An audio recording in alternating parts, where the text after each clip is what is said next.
All right, if you don't know, 75 Hard is a 75-day challenge. And basically, what it is for me anyway, it's a way twice now.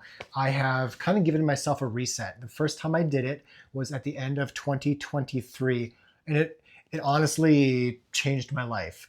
For me, the main thing was, and I'll tell you what 75 Hard is. Basically, you have to drink a gallon of water every day and think about which one you think is the hardest, and I'll tell you which one for me is the hardest.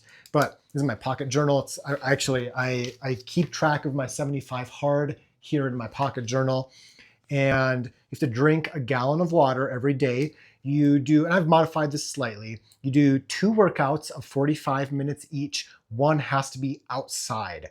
And progress picture, I either do a progress picture or I step on my scale and weigh in daily.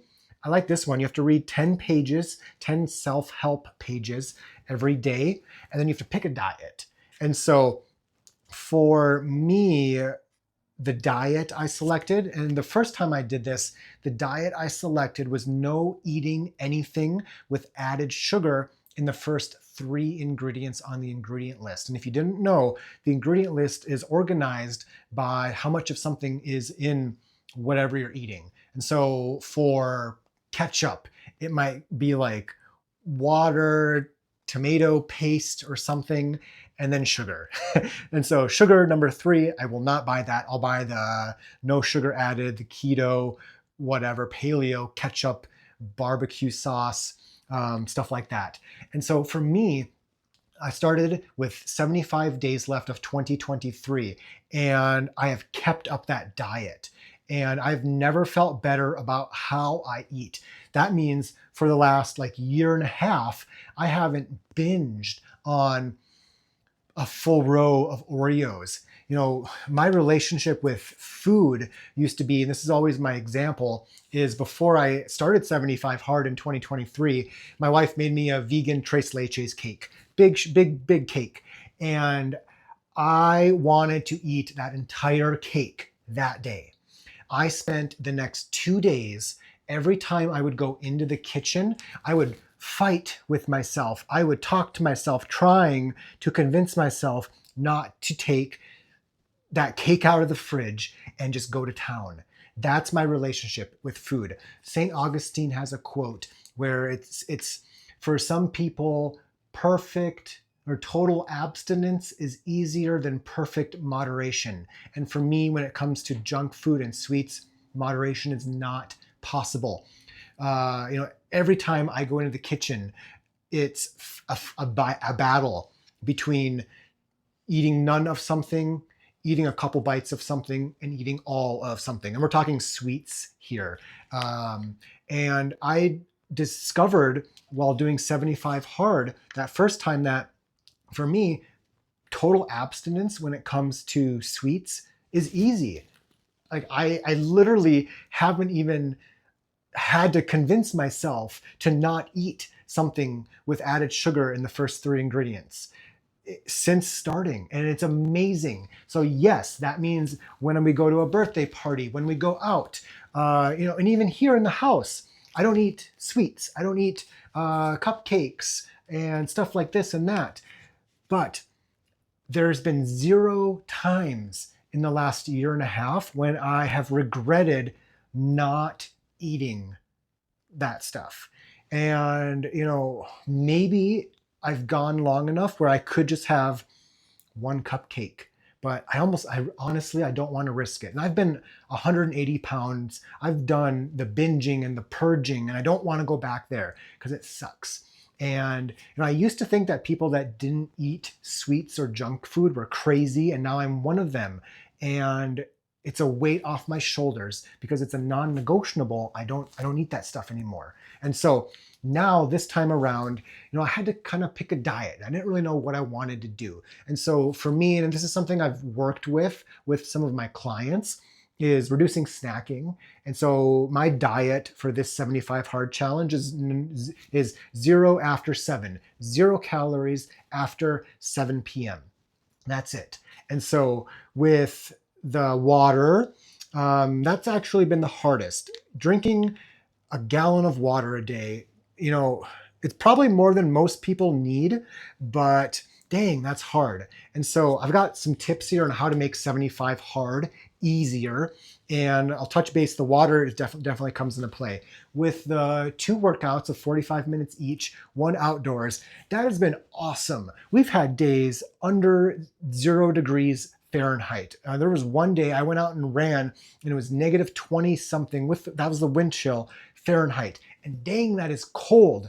But I'm enjoying my winter running so much more. I'm enjoying my winter so much more because I'm getting outside every single day. And that is so important when it's darker, when it's colder. Because there, honestly, I love to run, but there have been many days in the last 28 days where I would not have gone outside if it wasn't for 75 hard. And I'm so grateful because I know for a fact 100% I have had a better January because of 75 hard.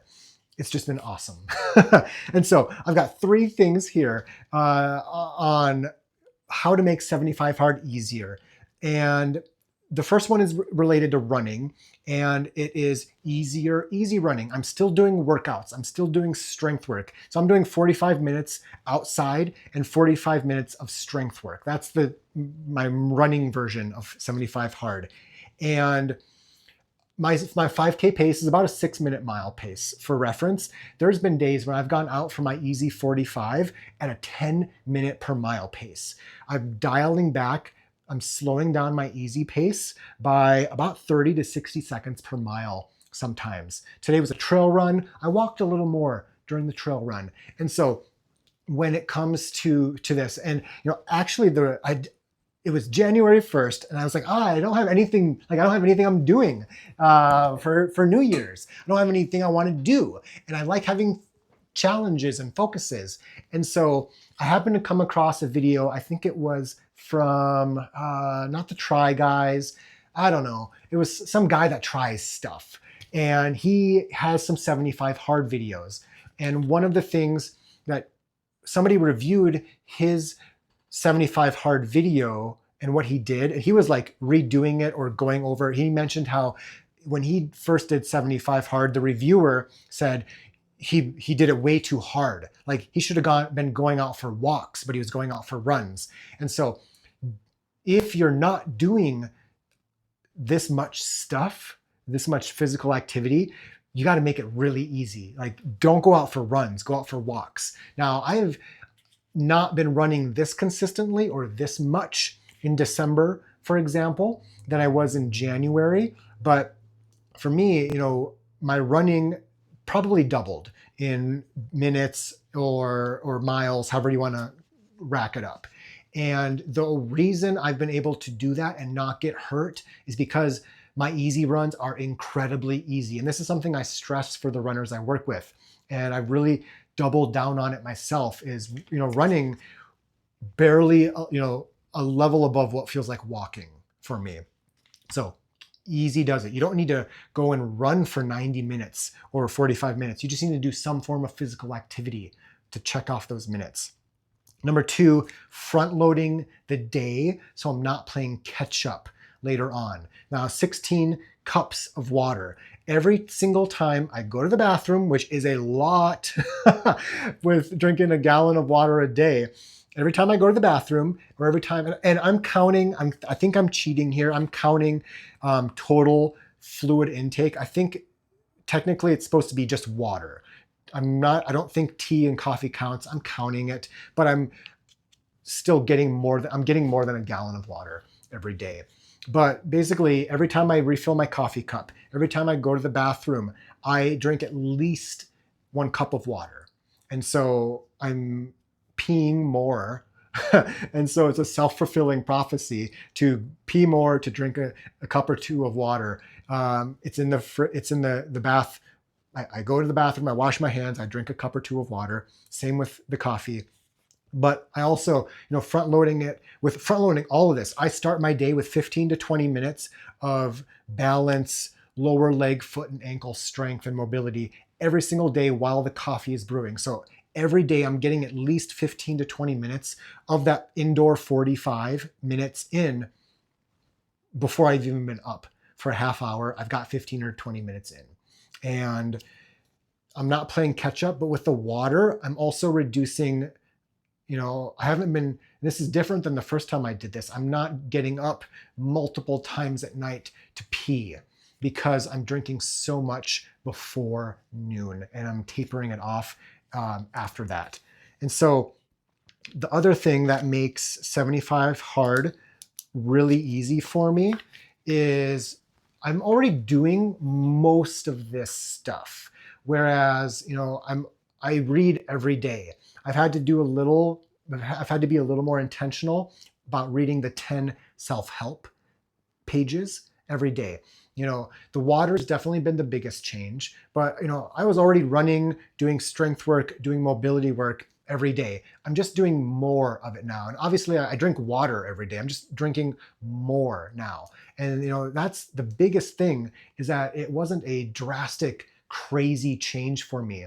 Maybe everything is doubling, which, okay, that might be a lot, but it's not a huge change. It's just a little more. And the important thing is that it's a little more of things I enjoy doing and I want to do more of. And that's how it's been happening.